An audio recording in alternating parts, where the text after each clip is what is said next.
Hi everyone, Mr. Night Fury here. I know it's been quite a while since my last video, but don't worry, I've been planning to return soon to create some new How to Train Your Dragon content. Really, and this time I promise. So, by now, every fan probably knows that a remake of the first movie is in the works. If you're hearing about this in this video, I have no idea what rock you've been hiding under, but no worries. The news actually came last year, and honestly, when I first heard about it, something broke inside me. Usually, when I was waiting for a new season of Race to the Edge, there was this constant excitement, and I kind of felt the same way about the third movie, well, until I found out what it was about, and let's just say, I was left with some unresolved feelings to this day. But that's not what I'm here to analyze today. Instead, I want to talk about the brand new trailer for the live-action movie. Over the past few months, countless shoddy AI-generated images have been circulating, claiming to show what it will look like. I really hope no one took those seriously. Right? It was pretty obvious that they were fake, and some of them were so poorly made that I just facepalmed. Especially when I saw comments from people who actually believed that they were real. Anyway, a week ago, a few images popped up in one of the Facebook groups I'm in, and they were very different from the ones I've seen before. In fact, they were allegedly leaked stills from the upcoming trailer. After thoroughly examining them, I came to the conclusion that they must be real this time. So, what made me feel that these weren't just professionally photoshopped or AI-generated fakes? They aligned quite well with the information we had so far. There were few officially released images, but nothing about Toothless, aside from the sand drawing. Here, we can see that his eyes were drawn much smaller and rounder. At that point, I suspected we wouldn't get Toothless with the same proportions as in the first movie. Still, I didn't want to jump to conclusions until at least I saw the trailer. But returning to the leaked images. They recreated one of the most iconic scenes from the first movie quite accurately, and I must say, Toothless doesn't look as bad as I expected. Of course, I still prefer his original design from the first movie, it's pure perfection, but as I said, it wouldn't be a miracle if they would manage to outdo him in the live-action version. So, what are my first impressions of the trailer? At the beginning, the Viking scenes were particularly impressive. Although they didn't show much, they managed to capture the atmosphere of the first film quite well. However, what stood out to me was that Jay Baruchel isn't voicing Hiccup, which, well, feels odd. It's likely that they will restore his familiar voice in the international versions, but only time will tell. On the other hand, Stoic's voice has remained entirely true to the original. In fact, this time Gerald Butler not only lends his voice, but also his physical form. Quite literary. Then comes the downed dragon scene. Wow! When they briefly showed Toothless for the first time, I got really excited again, but when we got a closer look... well, yeah, just as I suspected.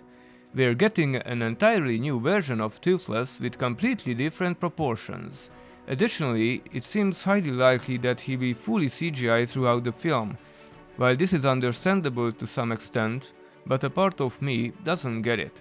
If it's live action, they could at least use a highly realistic animatronic or something, at least for the close-up shots.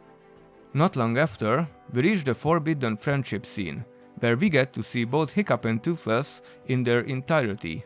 Unfortunately though, Toothless is missing the rope marks, which I find puzzling, and if you look closely, you can see the small knobs under his chin, which he only had starting from the second film. His eyes are also missing that indescribable magic that his original version had in the first film. However, I do appreciate that his sons remain true to the originals. I honestly couldn't imagine him with a different one. These are minor details, of course, but I'm pretty picky about such things. That said, this is probably the scene I'm most satisfied with so far, though I hope they haven't just included the best parts in this trailer. Honestly, I'm quite apprehensive about this live-action version. Somehow I don't think it's necessary, and I fear that if I watch it, I won't be able to look at the first film the same way anymore. Everything from this version would keep lingering in my mind, so I'm still debating whether it's worth experiencing this live-action remake. Of course, it's foolish to make judgments based on a trailer.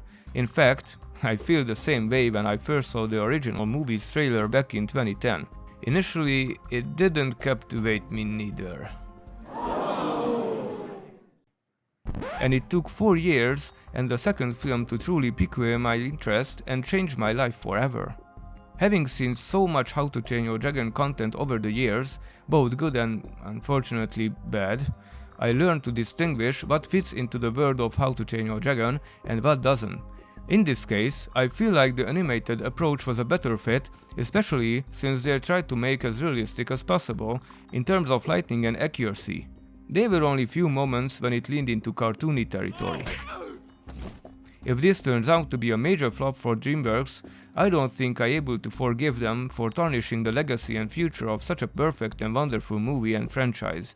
After all, people will inevitably associate it with the first film, and it will lose some of its uniqueness. It will be this version or that version. So yes, it's going to be very different, that's for sure, and we shouldn't compare it to the animated movie. We need to look at it with a fresh perspective. Allegedly, it won't be an exact remake of the original, as there will be changes which I found intriguing in some ways, but overall I'm more anxious about it.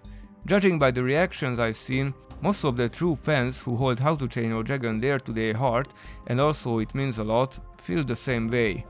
I fear this film was created more for the sake of trends and profit than to expand upon and add more to the first movie. As a dedicated fan, I can say the first film is perfect as it is, nothing needs to be added or taken away from it. That's the root of my fear. Whenever I watch it or not, the first film will always remain my gold standard and nothing will change my opinion about How to Train Your Dragon. However, I know I can't expect everyone to feel or think the same way. There will be criticism and parodies which will surely sting and hurt, but I hope it doesn't reach to the point where I feel to need to withdraw from the fandom again. If it even still exists.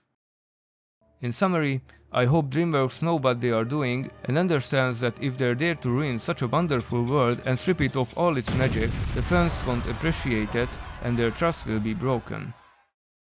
Interestingly, within the fandom, after all those years, there's been plenty of discussion about what a new How to Train Your Dragon movie could be about, but no one ever asked for a live-action version. And that's not a coincidence. If it were upon me, I would have made a prequel about Toothless's past. How he survived, death, how he escaped, and the journey he took before he reached the Isle of Berk. Now that would be something I'm sure fans truly would wanted, in my opinion. It would fill the enormous gap that neither 8th season of the series nor the third movie managed to cover. Only a few remarkable fanfictions have come close to fill it. But I digress. There's still plenty of time until June 13, and we're likely to get more information and a few more trailers. So I wouldn't completely dismiss the live-action remake just yet, but I fear it won't come close to the original animated movie. But we'll see. Prove with DreamWorks that live-action can be made a good overall experience, and you're doing this better than any studio. But until then, I will stay skeptical and thinking about it like in that well-known quote, "Hope for the best, prepare for the worst." But that's all for now, see you in the next one. Bye!